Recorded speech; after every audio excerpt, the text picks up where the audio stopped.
You're tuning in to the Black Hollywood Live Network, featuring news, interviews, and commentary on all things Black Hollywood. Hollywood redefined. From Los Angeles, California, presented by Maria Menounos and streaming live thanks to Akamai Technologies. This is Black Hollywood Live. Stand up, sit down, featuring in-depth discussion and interviews with stand-up comedians on the art of stand-up comedy. Black Hollywood Live. Hollywood redefined. You're listening to Black Hollywood Live. And now, the host for Black Hollywood Live, Stand Up, Sit Down. Oh, no. You can take this. It's okay. What's going on, everybody? It's your boy Ashford J. Thomas, and we're up for another episode of BHL Stand Up and Sit Down. Yes, the boy is back at us another Friday, and I know where you at. You're here with your boy. And guess who else I got here with me today? The one and only Miss Lydia Robinson. Say what's up, lady. What's up, lady? This lady is hilarious. She's been hitting the storms over here in LA doing a stand-up and all that good stuff, but she got some web stuff going on too, so just check it out in her crazy mind. Now, let's get right to it. Okay. First of all, tell the people where you're from. I'm from Washington, D.C. I'm scared already. Don't be scared. Make sure my I was stuff is raised there. in the suburbs of Gaithersburg, Maryland. Oh. About 20 minutes outside of Washington, D.C. But I was born in Washington Hospital Center, 1980. 80s, baby. 80s, baby. When you about to say 1970, like, oh, Jesus. At the top of the 80s. At the Let's top of just the- say that. At the top of the 80s. Nothing wrong with that. Nothing wrong with that. Definitely. So, all right. You're in D.C. Hold on. Is that in PG? That's not in PG County. No, Montgomery County. Oh, my God. Oh. They're different over there. Yeah, they're different. The lighter side of the tracks. Definitely. So growing up in D.C., did you always, with Maryland area, did you always know you were funny? I always had like a little personality. Like my mom used to say, or just there's proof. I used to always just kind of be the goofy one in the pictures and posy and real animated. Uh-huh. And close to when I was trying to move to LA, people would say, oh, you need to go out there and do stand-up. You're so funny. And I was like, oh, well, I do want to be, on a sitcom. I would love that. Mm-hmm. And so I jumped out here to be on a sitcom. So you did? Yeah. So hold on, wait a I minute. jumped out to do it. So hold on, I know a little bit of your history and all that stuff. So I know you were working in the corporate world. That didn't bring you out here? Well, it's funny because when I was working in D.C., I worked in corporate law, and I have a legal background. Mm-hmm. So it was very corporate and tight and stuffy, but I loved it. Mm-hmm. And so when I moved out to L.A., tell the people where you went to school though. I went to Washington Business School in Vienna, Virginia. Look at that. That's what you hear on the voice. That's a voicemail. No, it's like, Washington. Yeah. So I hired her. Yeah, thank you. They're like, oh, really? You went to business school, and it's just a 10-month program where they teach you. But hey, whatever gets the job done. So when I moved out here, I got with the temp agency, which is I suggest people get in the studios that way. But the temp agency said, oh, Lydia, you can work for a studio in the legal department. I'm like, really? So I went from corporate and estate planning law to working in business affairs for NBC. Oh, okay. 0 to 100, just boom, boom. And I never in my wildest dreams would have thought that I would be working for doing business affairs for Saturday Night Live, like 30 Rock, all those shows. But yeah, that's how I got into the corporate world out here. Gotcha. Yeah. And did you feel like a caged bird that hums? And I heard that poem somewhere. I don't know the rest of it. But yes, did you feel like, you're being out in LA? Yeah. You're definitely working in the corporate world, but what you came out here to do, you're not really achieving it. And, it's a lot of people in that situation because LA is not cheap. Don't get it twisted, So you were coming out there and you decided to leave, and how were you feeling facing that dilemma, saying, I have to pay these bills, but I want to do what I want to do as well, Okay, well, fast forward several years, and I started working for the movie side of the business. And it just got to the point where I think timing is everything, and it does take a lot of years to find your niche out here. Yes. And comedy is what really helped me while I was in the corporate world because I could do it at night, and it really couldn't interfere with my daytime. But if you want to pursue this career, you know, in comedy or acting, it's so demanding, and you need a lot of your energy for your creativity and just to sit with your dreams and your visions. And it was just time. I had done it all. I was tired of being an assistant. And I said, you know what? If I have these business affairs skills, I need to put them to use for myself. My relationships, what I learned, the business of the business, and incorporate that with the comedy. And so it was time for me to do that. So I felt like I'd done all I could do. That's what's up. Yeah. That's what's up. Now let's get into the real nitty gritty. What's the first place you ever went up on stage? Oh, the first place I ever went up on stage, aside from an open mic, actually, I will say an open mic at Haha Cafe in North Hollywood. Yep. Everyone's done it, baby. And I'd been working on some stuff, and I took one of my best friends with me to this open mic. Thank God it was only about 3 people there. One being the bartender, another being the manager, and my best friend. And it was garbage. It was garbage. My friend said, you know, Lydia, where were the jokes? There were no jokes. I was like, oh, okay. Wait, what were some of the topics you were addressing? Oh, God. I talked about, you know, just, I don't even remember. It was, I think I probably deleted that memory. But that was the first time I got on stage with a mic and really attempted to do something. To go at so it was a blessing in disguise that there was no one else there. Good. So I mean, that's good. I want to ask, what was your worst show? I don't want to say that was what was the worst show with an actual audience besides the bartender? Like, ugh, this is interesting. What's my worst show? I think the worst show I ever did was actually after my first show, where my very first show was. It was great. It was, you know, I was putting the work in. I was hitting mics. I was writing, and it was my first time, so I was uninhibited and just kind of went for it. And I had a lot of friends supporting me. And I had a show right after that where this Persian girl was just slamming black women and black people. Oh, she was a comic. She was a comic. Okay. And I had to get up right after her. And I wanted to get in her so bad. I wanted to just really get on her. And I didn't. And I could have taken that opportunity, but you ain't want to take her to Maryland. Don't take her to Maryland right quick. Don't do it. Yeah. No, I didn't take her to Maryland. I wasn't joning. I wasn't going to do none of that.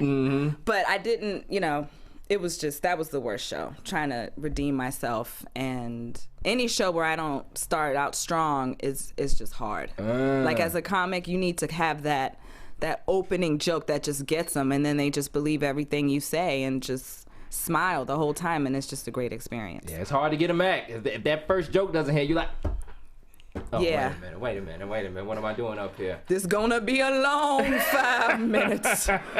Oh. Most definitely. All right, so you gave. So what is your material evolved to since the first go around and one that didn't go so well? But what's your material evolved to? So what do you really address these days? I address my life, like what I do. And it stems from dating in LA, because that's a different world. Dating in LA. Yeah. You know, I mean, it's called Los Angeles, not Love Angeles. Preach. But I talk about dating in LA. I talk about working in the corporate world.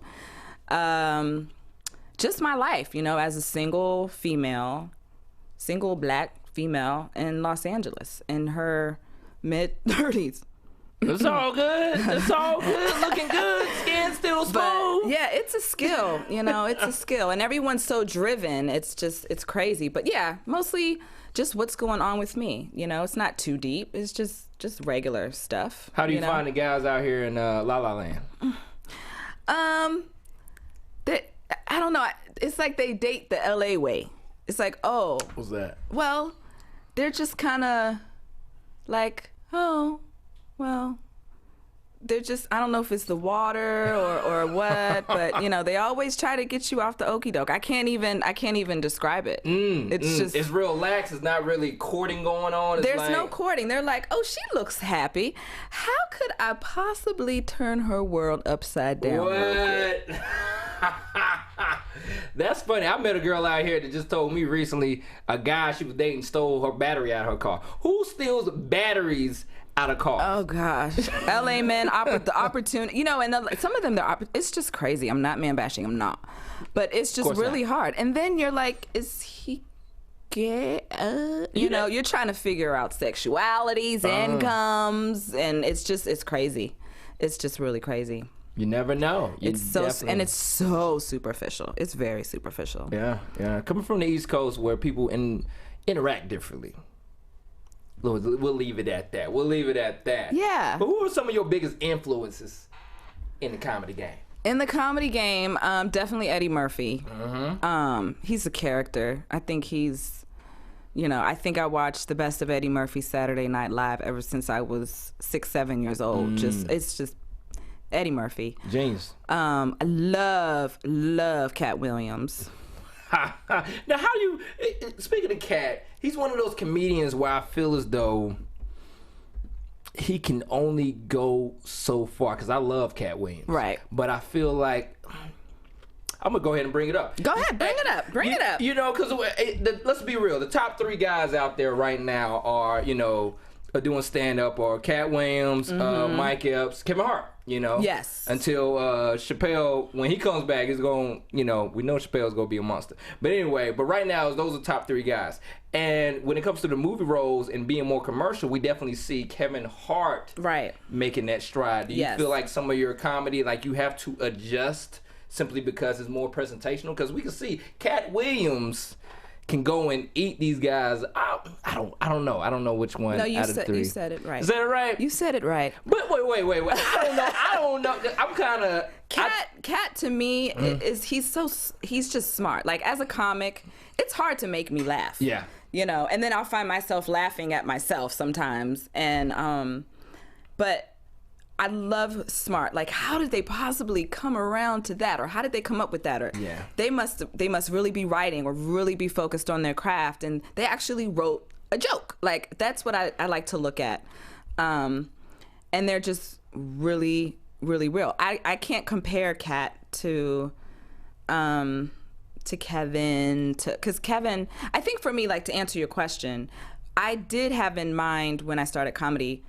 Like, if someone were to come see my set, they'd be like, you know what, that'd make a cute show idea or character idea. So you do have to kind of have a purpose in mind when you go out on stage and a certain audience. And you have to make sure you're appealing to people. And it's not just about you, but what people want to hear. Because people want to go to a comedy club and laugh basically at themselves. Yeah.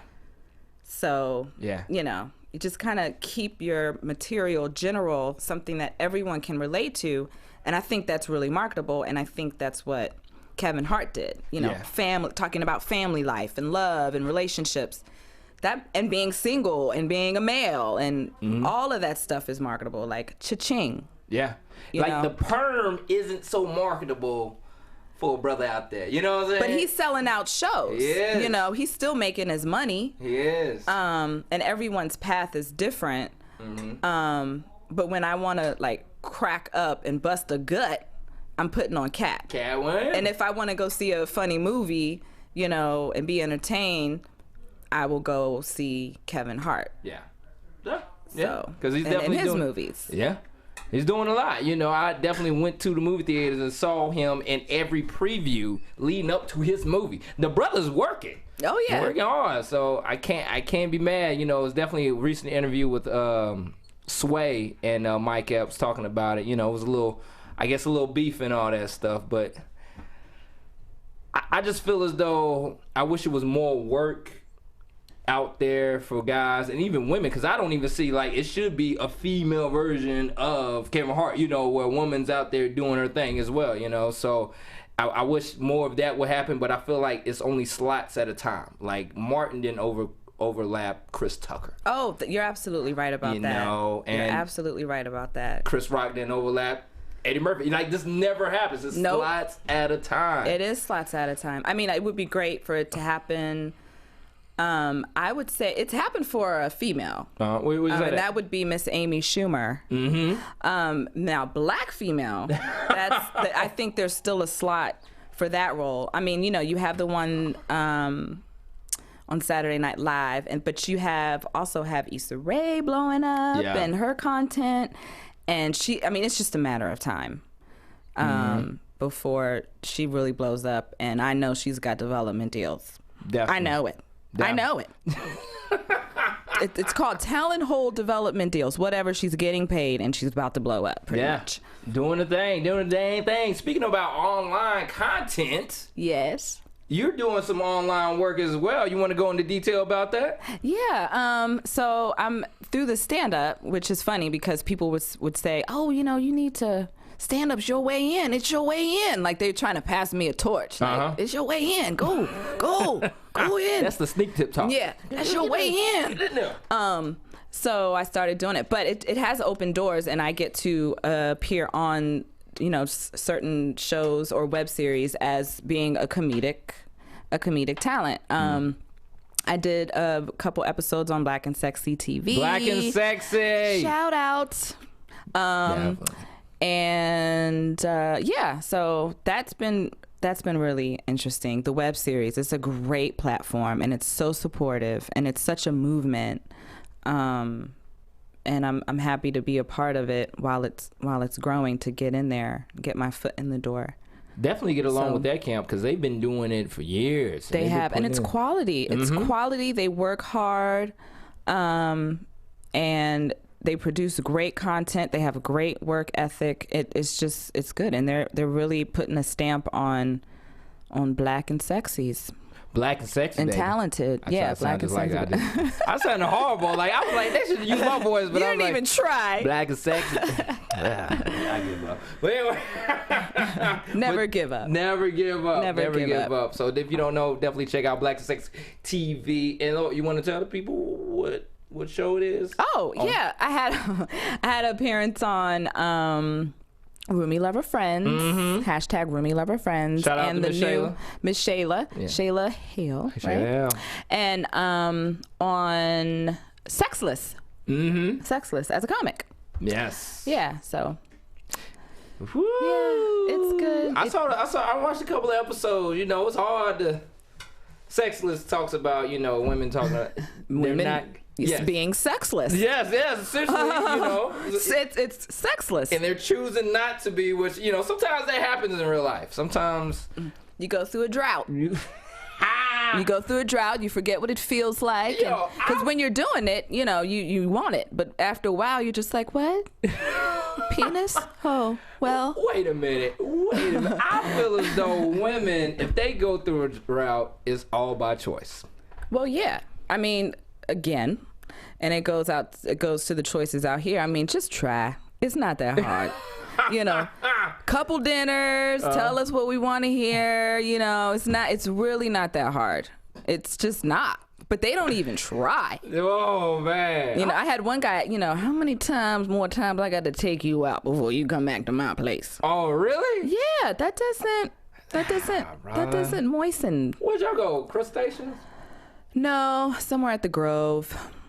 Okay. And we went half seats. Oh, whoa. I know. You can't talk like that going half seats. No. Trust me. No, so the legs stayed closies, and Did you have that look the whole night? No, I just dried right up, and we haven't spoken since. Look. Wait a minute. He felt it too. He just heard it. What was that? How many more times I gotta take you to the Grove before you come back to my place? Wait, you dating old heads? No, that's just how it sounded in my head. All guys sound. Hold on. When women impersonate men, we either sound like we're retarded somehow, some way. But baby, I was just thinking. Or we sound like I don't know what to describe what you just gave me. That was the I don't know.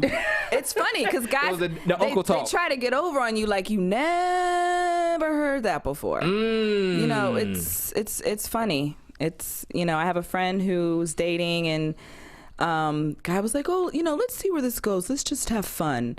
Okay. And next thing you know, he's like, oh, I don't think it's going to work. But, she gave it up.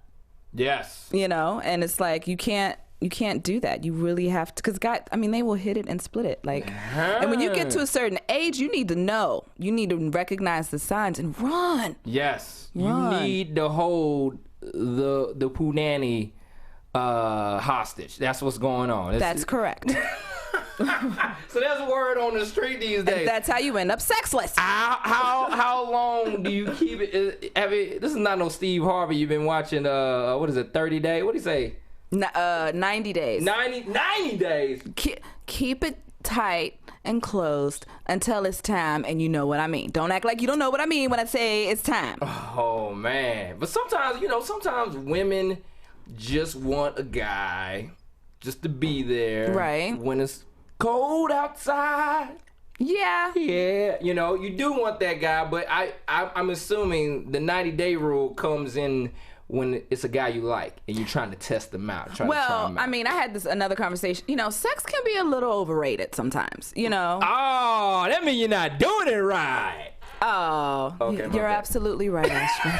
You're absolutely right. No, there's nothing like having that really good friendship and connection and really getting to know someone and then see what it's like. And I just think the quality might be better, but who the hell knows? Everybody's lost. It's like the blind trying to lead the blind. Nobody knows. Blind. I think it's healthier for you as a female to just chill out. Women want to date and be, as my boy would say, thoughts. Is that the word now? The new word is the thoughts are on fleek. What the fuck? I don't know what's going on, but they're trying to make. I guess thought is taking out, but like they're trying to make fleek work. Give up on fleek. I don't get fleek, and I just don't, it's like, I don't know. I just want a truffle butter with my thoughts and fleek. I'm like, what the fuck? I don't know. But you just got to be careful nowadays. You do, especially in LA. Yeah, hold on tight to your dreams, your man dreams, your career dreams. Just be patient. It's tough out here. It's tough out it here. is. It is what you make it. You have to stay positive, and you can't get bitter either. Yeah. As much as I might complain or seem on here, I've had great, men in my life, and I'm staying positive and optimistic that God will bless me like He has in all the other areas. What happened to them? What? The great man in your life. Oh, you have friends, you have brother, you have good men in your life. They might not be, romantic, but that there are good men out there, and it's just a matter of time before someone's gonna be like, wait a minute, ain't none of these niggas snatched you up yet. Exactly. Man. Exactly. You know what it is? You got a friend right now that y'all connect like that, but the problem is he's ugly. And you're keeping him in the glass jar. That's what it is. Like, everything else checks out, but you're just like, I can't picture him in that way. Yeah, well, name Bernard, ain't it? It sound like a Bernard. No, Bernard no. just sound like a guy that don't get played to me. But go ahead. I'm sorry. No, that's from the web series Nameless. What's his name? No, I think it's all about chemistry. You cannot fake the chemistry. Yeah. You have to have chemistry. It don't matter what they look like. Mm-hmm. You have to have chemistry with each other. Yeah. Yeah. It has to be the chemistry. If you don't have chemistry, it doesn't matter what they look like, how much money they make. If y'all don't have that chemistry, that scientific, who knows what it is, but it might not work, know? So, it is what it is. It is what it is. Yo, it sounds like... I could go on and on and on, right? It's some... it's some... You know what? I don't even know what a good brother's at. I think half of it just no one wants to get married in LA. And I think some of that comes from... Let's be real. Yes. 30... I'm from North Carolina. 30 in LA is not 30 in North Carolina. Oh, I have family in North Carolina. Big ups. Yeah, I They mean, probably married. They married. they are. I mean, all kinds of situations going on. Same. It's kind of the same everywhere. I think in LA it's hard because everyone's so driven, and they kind of can't figure out, well, if I can get this and this and this, why can't I get this? But it's like you can't. Like it's just different. Everyone's at that age where they're trying to set themselves up. Yeah, you're right. I feel like if I was back east, I'd probably be happily married, you know, with multiple children. But I'm not. And that's fine. Play this back for your kids. Multiple children. Multiple children. Yeah, but 30 out here, it is different. But I think it depends on the individual and it depends on their goals. You have to stay really positive. There is someone out there for you, and negativity will not draw them. You have to stay positive. And because I think the dudes' heads are messed up and the women's heads are messed up, and there's all these what do you call it, stereotypes. So everyone's just messed up. So I just continue to watch lots of Sex in the City, hanging out with the homies, continue running my career. If they were cute, they would be in there. No, not necessarily. Not necessarily. It's probably that one brother, his hairline was never straight. He always had a little ash right there. He never had a perfect day. Never had a perfect day. Yeah, if he would only. Yeah. But, that's enough about relationships. Let's talk about your workshop before we get out of here. Oh, yeah, my workshop. We was just in some counseling session. Y'all missed that? I know, it's deep. It goes pretty deep, that rabbit hole. We went down the rabbit hole. Yes, I'm holding a workshop. Oh, wait a minute. I just want to note your transition of, these guys. Yeah, workshop. Your workshop. Let's do it, Ash. But go ahead. I just want to note that. And on a lighter note, I'm holding a workshop for people that want to break into the industry because a lot of people don't know. There's so many scams out there, and just from years of having friends in the industry, me being in the industry myself, and just kind of working for the majors, I've seen a lot. And I've experienced a lot. What works, what doesn't work, what happens when I have momentum and when I don't.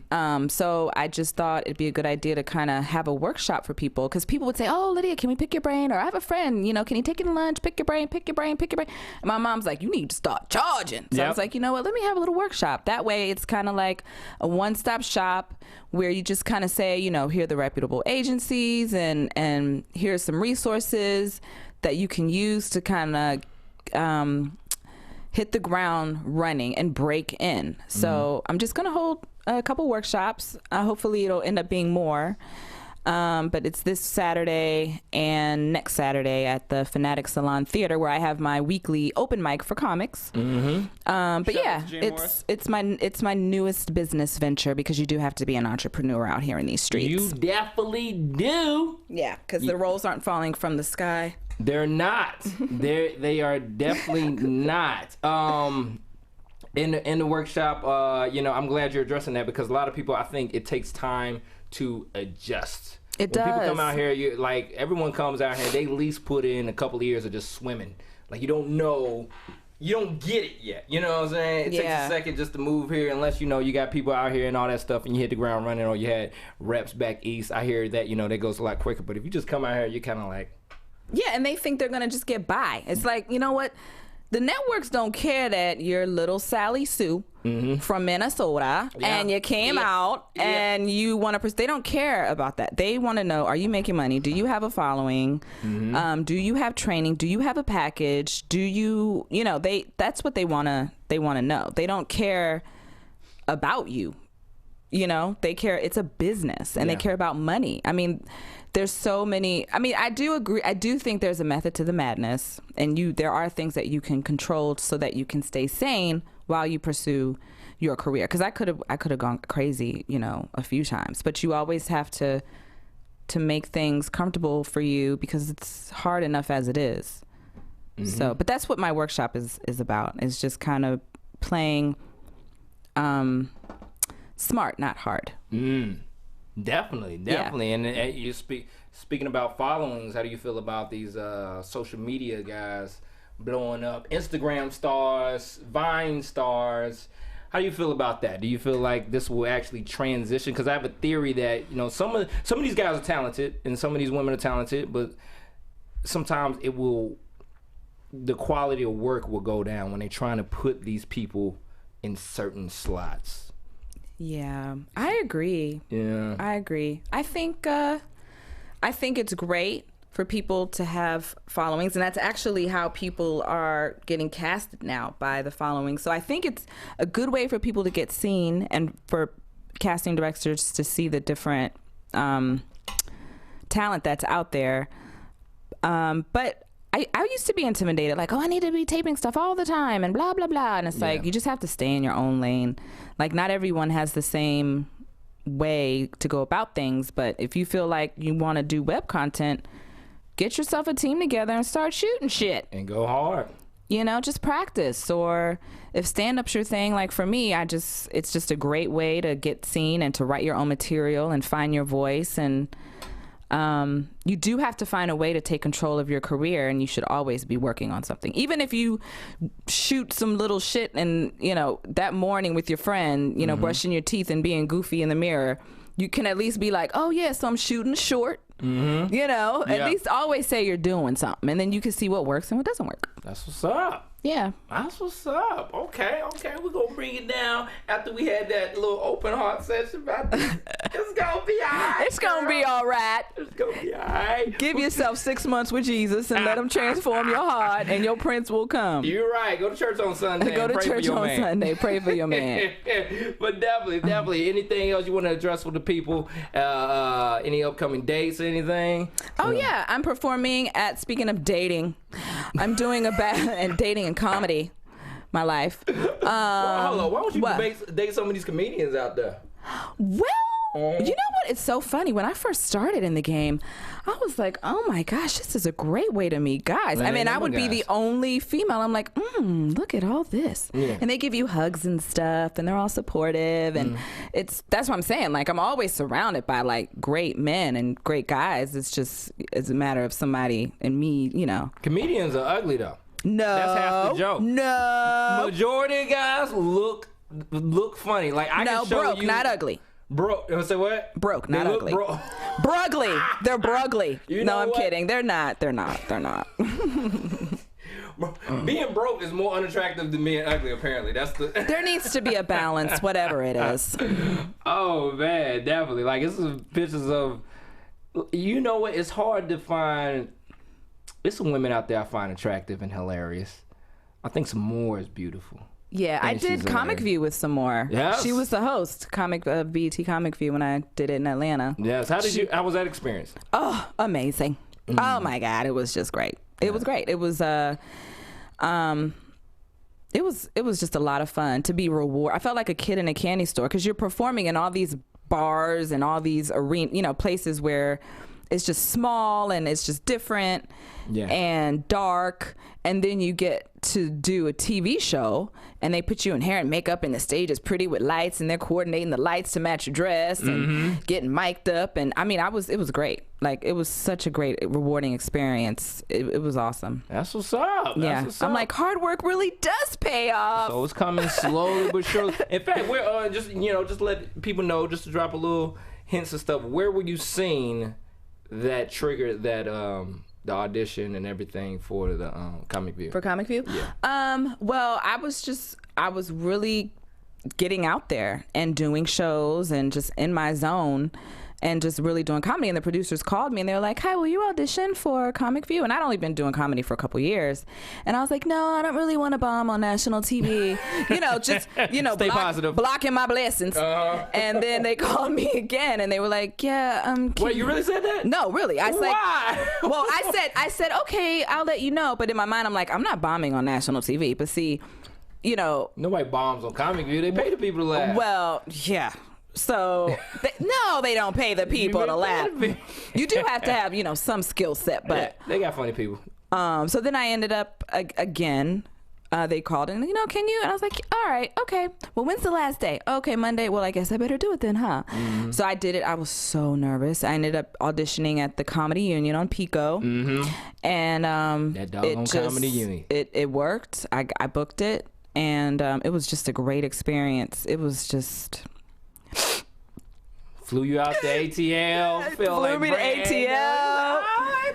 Oh, well, Miss Robinson, when would you like to fly out? Me? Oh, great. And we're gonna put. Yeah, I mean, it was just a great experience. Mm-hmm. It was very rewarding. And my sister drove down from DC. She was like, "What? You come to the East Coast?" Drove down to Atlanta, 10 hours nonstop. My best friend, Leanne, came down, and it was just a good time. It was very rewarding. And when you're pursuing your career and your destiny or your purpose, it's not just about the career. It's also about the experiences. What do they say? It's not the destination, it's the journey? Or is it the other way around? I don't know. Yeah. But no, it's about keep your eye on the sparrow. Yeah, and everything falls into place. Yes. So what's meant to be will be. Yeah. But yeah, I'm performing at the Ha Ha Cafe on April 26th through Gluten-Free Comedy, which is hosted by my good friend George Blake. Mm-hmm. And we're doing a Battle of the Sexes show. No. So it's like a little spin on stand-up comedy, a little improv in there. The last show that he had was packed out, and it's at the new Ha Ha Cafe. So that's where I'll be performing next. Whoop, whoop. That's what's up. Yeah. That's what's up. Yeah. So definitely let the people know where they can find you online. And if you got any words of inspiration for that young girl out in Maryland, thinking about coming out to Hollywood and making that big old move, but she's like, I don't know. I only got $20 of gas money. I don't know. What do you got to say to her? Well, $20 of gas to drive to Hollywood? I'm joking with you. I mean... but she got dreams and aspirations. She got dreams. Okay. To make it out here. I would just say listen to your heart. Mm-hmm. Oprah told me. Well, not me, but she said listen to that still voice inside of you and just really stay focused. Be professional. Have integrity. Have respect. Show up on time. Mm-hmm. And stay prayed up. And write your vision and write your to-do list in pencil because it will change. And be flexible and obedient. Do it. Be obedient. And if people are telling you something or you notice something keeps coming up, it means something. So that's what I would say. And you can follow me, please, on Instagram at Mocha Delight, MOCADELITE, and Twitter at Mocha Delight, MOCADELITE. So all those brothers trying to holler, you know where to stalk at. That's where you can find her right now. And you could totally stalk me on Instagram. Exactly. Look. She's trying to make it sound like the game is that easy. No, you got to put in work when you come correct. But definitely. You know where to find me. Once again, it's your host, Ashford J. Thomas. Thank you, Ashford. No problem. So much fun. You're funny, girl. I've caught you stand up a couple times. I think you're hilarious. Thank you. Catch me online at AshfordJT, Instagram and Twitter, ASHFORDJT, and also check out my show, Houghton U, and you can donate today at www.houghtonu.com. The show is giving an opportunity for HBCU students to actually work on a television production. Follow us online at Houghton U, HOWTONU, and it's been another show. It's been another great Friday, and once again, it's your boy Ashford J. Thomas, and you love me, but I love you more. Once again, I'm out of here. Peace! From producers Maria Menounos, Dario Kristen, Tiana Hobson, Kevin Undergaro, and the entire BHL crew, we would like to thank you for supporting Black Hollywood Live, the first online broadcast network dedicated to African American entertainment. For questions and comments, contact us at info@blackhollywoodlive.com. Like us on Facebook, tweet us or Instagram us at BHL Online. And I'm your BHL announcer, Scipio. Instagram me at Planet Scipio. Thank you for tuning in. The views expressed here are those of the host only and do not necessarily reflect the views of BHL or its owners or principals.